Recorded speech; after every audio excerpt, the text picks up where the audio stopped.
Star Trek Into Darkness. Now this is the sequel to j.j. Abrams' film from 2009, Star Trek. Now the plot for this movie is that how Captain Kirk has to go after a terrorist who's killed his mentor and friend. From the trailers, everybody's been wondering, who is this villain? Is it John Harrison? Is it Khan? Is it somebody else? And spoiler warning, it's Khan. And I just love this movie so much. j.j. Abrams respected the Star Trek lore and story and put his own spin to it. And first off, with the characters, the way he did with Captain Kirk, the way he did with Captain Kirk. Now, we see in the first film in 2009 that he got the Enterprise now as a captain. Now you gotta see him earn it as a true actual captain. It's not about just all guts and glory, but you have to follow rules. You have to care about your team. You have to care about your crew that you're actually leading into battle. And I like what he did with Kirk, and I like what he did with Spock. And also the relationship between Kirk and Spock makes you believe that all along, from the old movies to this movie, that they are one of the two best friends you've ever seen on film. j.j. Abrams did it perfectly, the dynamics between him and Spock and Uhura. And he just did it a masterful job. You buy the relationship, and the way Zachary Quinto and Chris Pine go off each other, they had so much chemistry with each other. I think that they're the two perfect actors to succeed, Leonard Nimoy and William Shatner. Now, a lot of people complain about his lens flare in his films, like Super 8, Star Trek, and this one.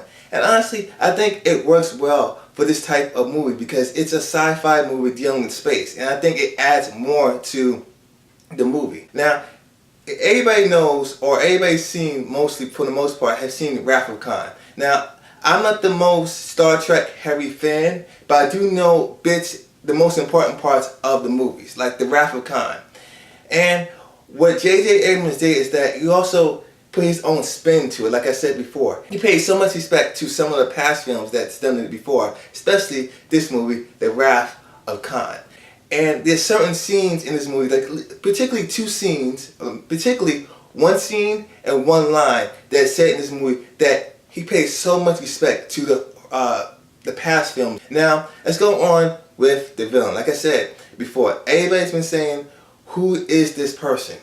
Who is the character Benedict Cumberbatch is playing? Some people say John Harrison. Some people say Khan. And honestly, it's Khan. And Benedict Cumberbatch, I'm saying it right now, he's the best villain I've seen this year. Hands down. He is Khan. He played Khan perfectly. Now, no, don't disrespect to the guy who originally played Khan, but this guy was ruthless. He had everything you want in a summer villain. Now, you also still got Michael Shannon as Zod, but for right now, Benedict Cumberbatch as Khan in this movie is the best villain I've seen, hands down. Now, the only nitpick I have with the movie is that it could have been, it's a little predictable towards the end or towards the last 10 minutes, but for the most part, beginning to end, the movie is entertaining.